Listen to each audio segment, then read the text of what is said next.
better, but he pulled through and he won that fight. Second fight, yep, give him a hand for that one. The second fight was a fight of circumstance.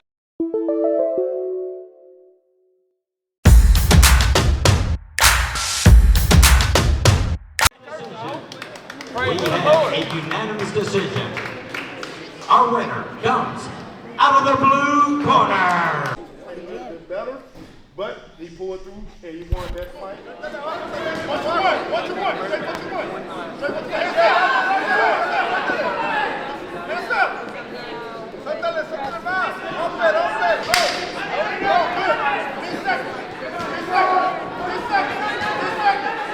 seconds. 10 seconds.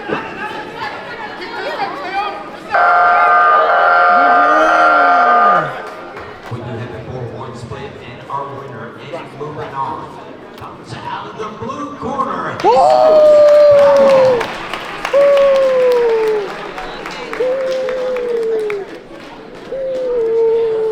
Second fight, yep, give him a hand for that one. The second fight was a fight of circumstance. Fight of circumstance.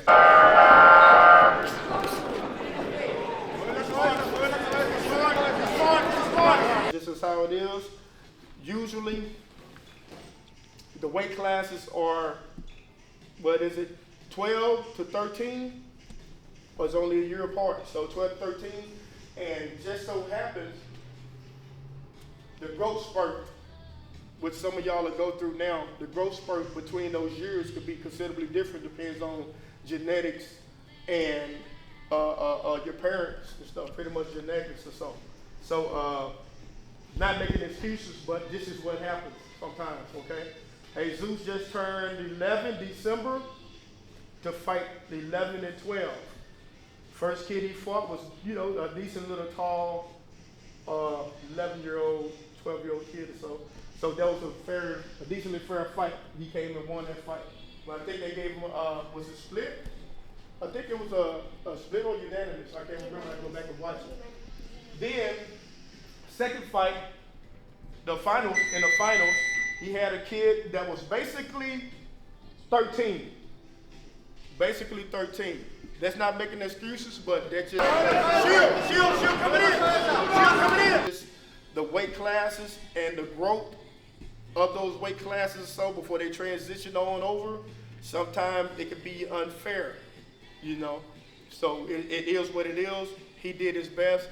Jesus came in 10, first month, 10, 11 years old, so he had to fight until 11 and 12. This kid here, a taller 12-year-old, basically getting ready to say transition into the 14, but he's still at the weight. So he was the top dog in that weight class in the state or so. So Jesus had a good fight, and he did pretty good. He didn't get stopped.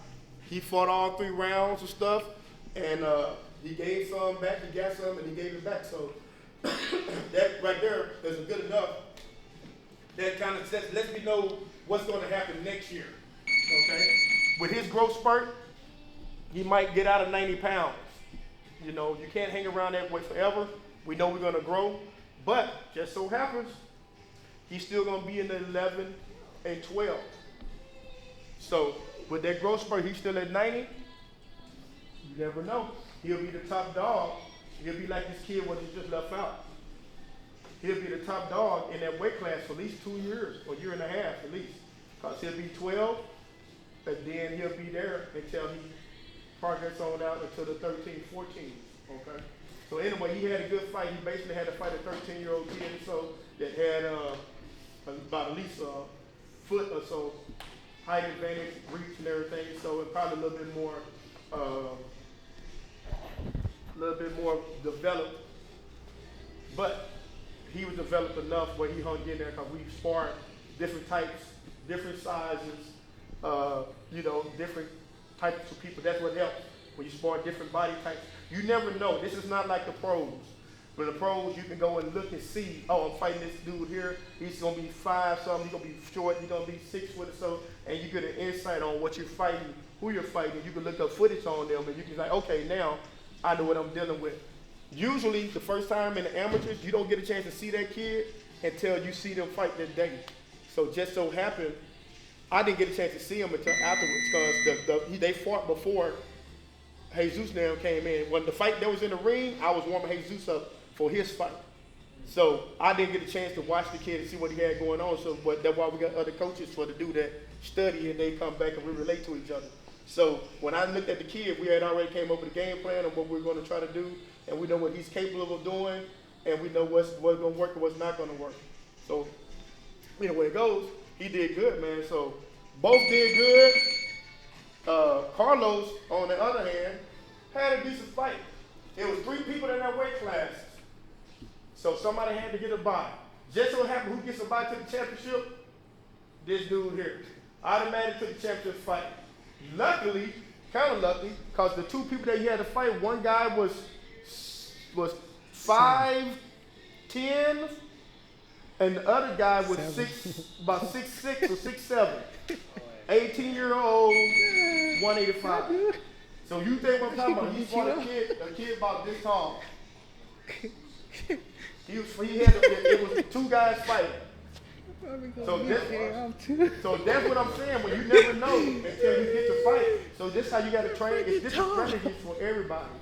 So with that being that fight, we watched that fight, and like I said, we always prepare for it. I always try to teach y'all, or we coach each other on how to fight shorter people, how to fight longer people, how to fight faster people, how to fight stronger people. So I guess the taller guy wasn't versed in on how to fight shorter guys. So the guy he fought was, like I said, 5'9", 5'10". So the guy was pretty much smothered him and didn't let him throw no punches at all.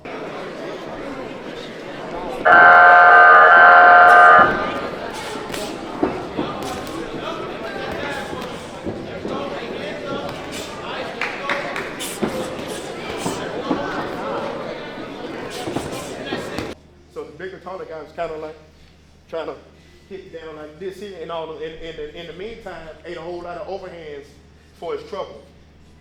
So that's what the fight. I would have rather Carlos fought him, and then the guy, because I think the guy, the 6'8" guy, only had 3 fights, and the other guy had 8 fights. He was 8-3, and I think they said he won it last year. Not the state, not the regionals. He didn't win the state, the nationals. So anyway, it was a good fight. But and when you have your first fight, if you don't knock those nerves out in here, which it's not the same. Sparring is not the same as fighting. Once you get in there and you're fighting, you got adrenaline, you got the crowd that's around you, everybody's watching you. You know you're nervous. I've been nervous every fight. Every fight I was nervous, man. And it wasn't until the first hit that I kind of settled in. Okay? So you got all that fighting against you, and you just have to be able to, what I used to talk about, but I got to get back to talk about composure.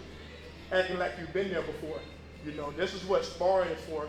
We spar all these rounds, spar all these different scenarios and stuff to get us prepared for that one day when we get in the ring, because when we get in that ring, we got to know what we're doing, and we can't get gun shy. We can't get not confident in what we're doing. We got to have a for sure thing on knowing what we're doing. So, you know, it's good. A lot of good stuff. Matter of fact, you can't really take nothing bad out of this fight, you know. If you go back and look at all the fights, everything that we worked on, all of that stuff was there. It just to the point where you got to get composed enough to sit back and see what goes on. Every sport, every part of the fight game that we go through it here, okay? Outside fighting, getting close. Inside fighting, working your way out instead of just jumping back out. Working our way in, to get in, to stay in, to work, to not leave the spaces and gaps open and stuff, for to allow them to come back and punch and stuff, to work our way back out into range or work our way around, okay? So when you fight or when you look at video of you sparring, always go and have a checklist on what you got, what you think you should do. Oh, all the stuff, am I doing this? Am I doing that? And when you go back and watch your video, that'll help me a lot, because you go and fix some of the stuff that I tell you all the time, okay? Or we, the other coaches stuff, tell you all the time. You know, because we can tell you this all day long, but it tell you that learning curve comes back around and hits you, and you're like, bam, I see what he's talking about now. Then, you know, it's just scenario, practice, and one day it hits you like a light bulb.